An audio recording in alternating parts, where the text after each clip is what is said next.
adalah saatnya kami meminta persetujuan fraksi-fraksi terhadap rancangan undang-undang tentang perlindungan pekerja rumah tangga.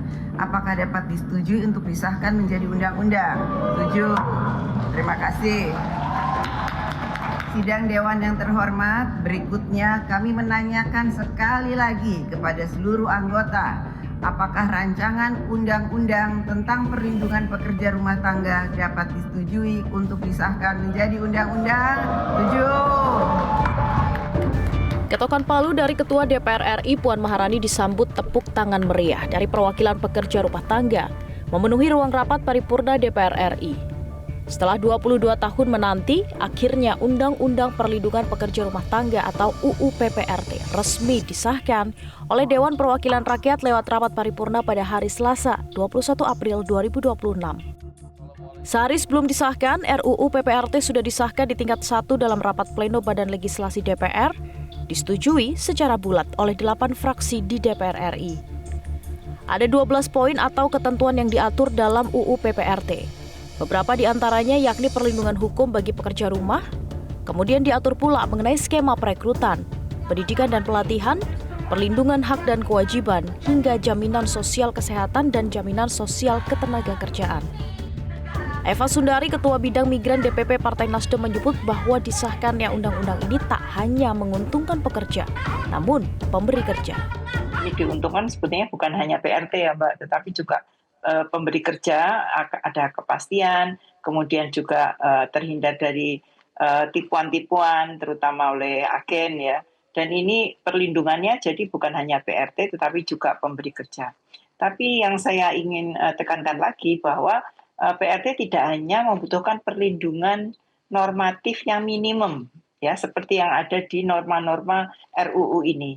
Tapi perlu juga mendapatkan investasi dari APBN, dan dimasukkan di RPJMN dan dibahas di dalam diskusi-diskusi di makroekonomi. Undang-undang ini sebetulnya merupakan pintu masuk kunci untuk pemerintah hadir tidak hanya dalam perlindungan PRT yang normatif dan minimum, tetapi juga misalkan akses pelatihan untuk jadi caregiver, baik untuk anak-anak maupun untuk lansia.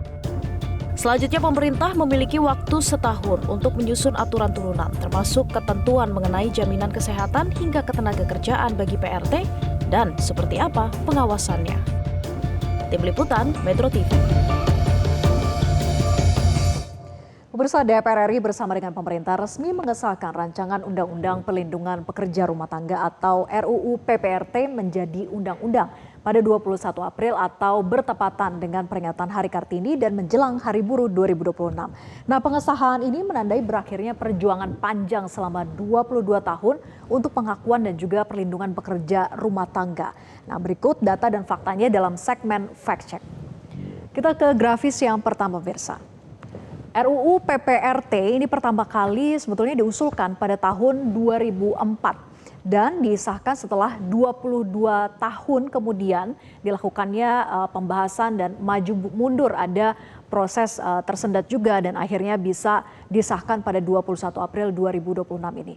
Nah, inisiatif DPR RI ini melalui Balek atau Badan Legislasi, meski melalui perjuangan panjang selama 22 tahun, akhirnya RUU ini mengalami titik terang. Nah, pada 11 Maret 2026, Pleno Balek itu menyelesaikan draft RUU PPRT. Kemudian pada 12 Maret 2026, pimpinan DPR kemudian menetapkan RUU PPRT sebagai RUU inisiatif DPR dan disahkan pada 21 April sebagai undang-undang yang didukung oleh lintas fraksi, yaitu ada Nasdem, kemudian PDIP, PKB, Golkar, Gerindra, PKS, PAN, dan juga Demokrat.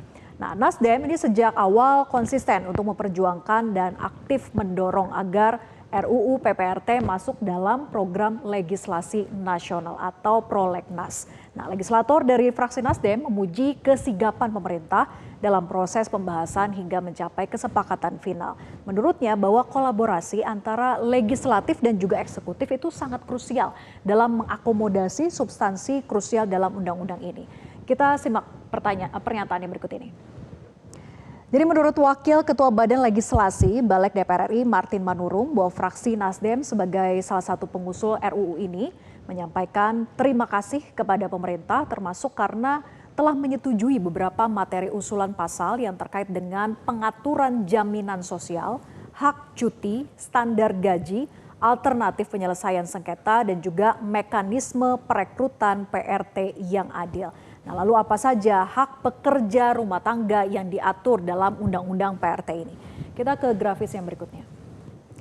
Jadi pemirsa, berdasarkan pasal 15 ada sejumlah hak yang berhak didapat oleh pekerja rumah tangga. Di antaranya adalah bahwa PRT itu berhak untuk menjalankan ibadah sesuai dengan agama dan juga kepercayaan yang dianutnya.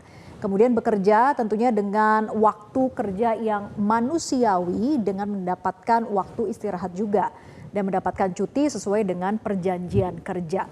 Nah, kita ke grafis berikutnya.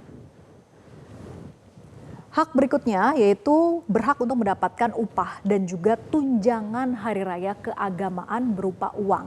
Kemudian mendapatkan jaminan sosial kesehatan dan juga ketenaga kerjaan. Nah, perlu dipahami di sini pemirsa bahwa untuk BPJS Kesehatan, PRT sebagai peserta penerima bantuan iuran atau PBI yang ditanggung oleh pemerintah.